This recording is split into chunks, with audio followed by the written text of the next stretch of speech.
আমার নবীজি ডাক দিয়ে বলেন, আল্লাহ, এমন একটা সময় আমার সামনে এত সুন্দর সুন্দর খাদ্য হাজির হলো, মাবুদ রে, যে সময় আমার হাজার হাজার নেতা কর্মীরা খোদার যাতনায় পেটে পাথর বেঁধে বসে আছে। ওগো আল্লাহ, আমি নবীজি এমন কোন নেতা হব না, এমন নেতা পৃথিবীর জমিনে কোনোদিনও হব না, যেই নেতা উদার প্রতি করে খাদ্য খাবো, আমার অনুসারীরা খোদার যাতনায় পেটে পাথরও বেঁধে বসে থাকবে, এমন নেতা আমি রাসূল কোনোদিন হতে পারবো না। জবান করে বলেন সুবহানাল্লাহ। এমন নেতা পৃথিবীতে পাওয়া দুষ্কর, ঠিক কিনা কথা বলুন? আমাদের দেশের নেতা নেত্রীদের অবস্থান কি রকম ভাই? হ্যাঁ, একজন তো বলে আমার বাড়ির পিএস 450 কোটি টাকার মালিক, হেলিকপ্টার ছাড়া চলে না। এটা একটা গর্বের বিষয়, কি কন? গর্বের বিষয় না? আবার অনেকের পিএস আবার 400 কোটি টাকার মালিক হয়ে যাচ্ছে, অনেকেই আঙ্গুল ফুলে কলা গাছ হয়ে যাচ্ছে, ঠিক কিনা কথা বলুন? লুটপাট, দুর্নীতি, এরা আবার হবে নেতা, এরা আবার হবে নেতা। অন্যায়, জুলুম, অত্যাচার, জুলুম, নির্যাতন, নিপীড়ন, সাদাবাজি, সন্ত্রাসী, রাহাজানি, ছিনতাই, এরা হবে নেতা। নেতা কারে বলে দেখেন? রাসূলের আদর্শ, রাসূল কিভাবে এই পৃথিবীতে রাষ্ট্র পরিচালনা করে গেছেন, কিভাবে সমাজে নেতৃত্ব দিয়ে গেছেন। যদিও আমি একটু কাহিনীমূলক আলোচনা করতেছি, এর ভিতরে শিক্ষা আছে। আল্লাহ নবীজি সুন্দরভাবে খাদ্য বসে গেছে, তার অনুসারীদের খোঁজ খবর নিয়েছেন, অনুসারীদের কথা মনে পড়ে গেছে, চোখের পানি ছেড়ে দিয়ে কান্না করতেছেন। এমন নেতা কোনোদিন হব না যেই নেতার সামনে সুন্দর খাদ্য হাজির হয়েছে, ওই নেতার অনুসারীরা খোদারা যাতনায় ওই সময় পেটে পাথরও বেঁধে বসে আছে। এমন নেতা পৃথিবীর জমিনে রাসূল কোনোদিনও হবেন না। জোরে বলেন সুবহানাল্লাহ। আমাদের দেশের নেতা নেত্রীদের বর্তমান অবস্থা হলো, নেতা নেত্রীর কাছে যদি কোনো কিছু আসে, হাদিয়া যদি আসে, কোনো তোফা যদি আসে, নেতা জম্মের খাওয়া একাই খায়, অনুসারীদের কোনো খোঁজ খবর রাখে না। কথা বলুন ঠিক কিনা? জোরে বলুন ঠিক কিনা? একাই খাবে। রিলিফের চাউল আসছে, খয়রাতের চাউল, প্রমাণ। কত নিবেন? নেটে দেখেন, ইউটিউবে দেখেন, খবরে দেখেন, অমুক জায়গায় 100 বস্তা চাউল জব্দ করা হলো, অমুক নেতা আটক, তমুক নেতা আটক, ছিনতাই, রাহাজানি। এইভাবে সমাজ চলবে? কথা বলেন, এইভাবে দেশ চলবে? এইভাবে সমাজ, দেশ, রাষ্ট্র কখনোই চলতে পারে না। আদর্শওয়ালা মানুষকে ক্ষমতার চেয়ারে বসতে হবে। আদর্শওয়ালা মানুষ যদি ক্ষমতার চেয়ারে বসে, চরিত্রওয়ালা মানুষ যদি ক্ষমতার চেয়ারে বসে, আমানতদারী মানুষ যদি ক্ষমতার চেয়ারে বসে, দেশটা সোনার দেশ হয়ে যাবে। কথা বলুন ঠিক কিনা?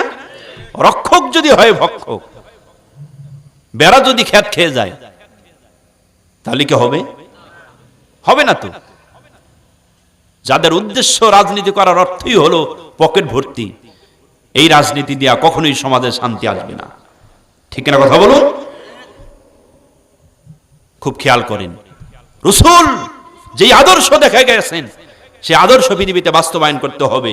আল্লাহর কসম করে বলি, আল্লাহর কসম করে বলি, রাসূলের আদর্শ ছাড়া কোন মুসলমান যদি কোন ব্যক্তিগত কোন মানুষের আদর্শ পৃথিবীতে বাস্তবায়ন করার জন্য আন্দোলন করে, সংগ্রাম করে, কোরআন হাতে নিয়ে বললাম, ওই ব্যক্তির জন্য জান্নাত হারাম হয়ে যাবে।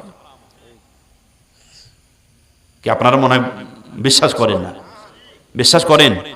যদি বিশ্বাস না করেন, আমি একটু আলোচনা করতে থাকি। আচ্ছা বলেন তো দেখি, আমি আপনি যখন মারা যাব, কবরে রাখবে না?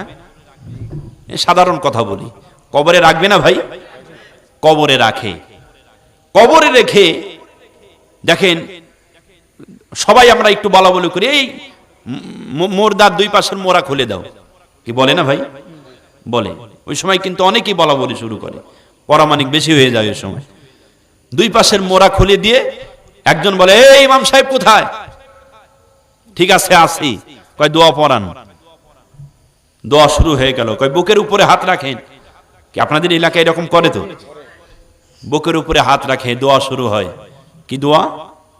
বিসমিল্লাহি ওয়াবিল্লাহি ওয়া ফি সাবিলিল্লাহি ওয়া আলা মিল্লাতি রাসূলিল্লাহ। এই দোয়াটা দিয়ে পড়ি।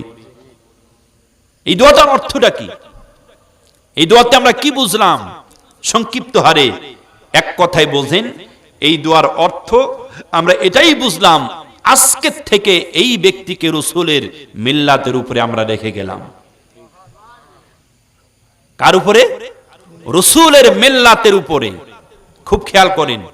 এখন আমি আপনাদের কাছে প্রশ্ন করি, যেই ব্যক্তিকে আমরা কবরে রাসূলের মিল্লাতের উপরে রেখে আসতেছি, এই ব্যক্তি যতদিন দুনিয়ায় বেঁচে ছিল রাসূলের মিল্লাতের বিরোধিতা করেছে, রাসূলের আদর্শের বিরুদ্ধে চলেছে, কোরআনের আইনের বিপক্ষে চলেছে, ইসলামের বিপক্ষে কথা বলেছে, কোরআনের আইনের বিপক্ষে পদক্ষেপ নিয়েছে। এমন একজন ব্যক্তি মারা যাচ্ছে আর আমরা তাকে রাসূলের মিল্লাতের উপরে রেখে আসতেছি। আচ্ছা আপনারা বলেন তো দেখি, মৃত্যুর পর মরা লাশটা কি রাসূল ওই সময় গ্রহণ করবে? সবাই বলেন একটু ভাই, বলেন করবে? করবে না তো। একটা গেল।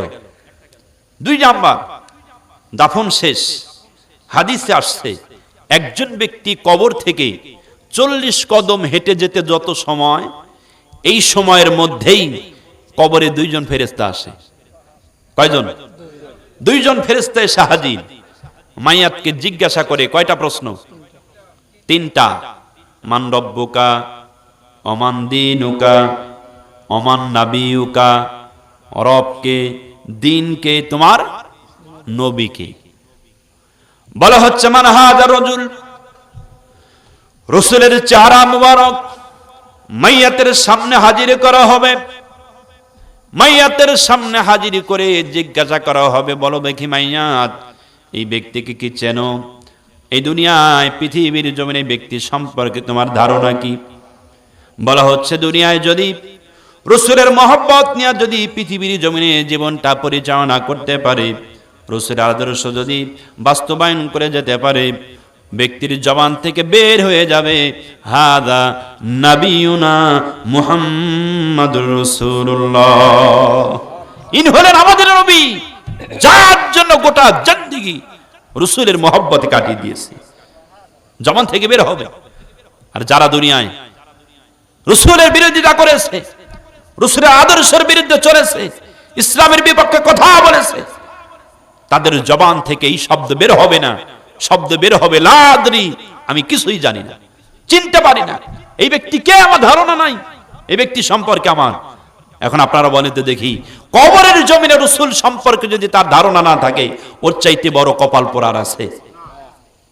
এর জন্য প্রিয় বন্ধুগণ, এই দুনিয়াতে যদি বাঁচতে চান, কবরে গিয়ে যদি শান্তি পেতে চান, রাসূলের মিল্লাতের উপরে থাকতে হবে। পারবেন না আপনারা সবাই? ইনশাআল্লাহ।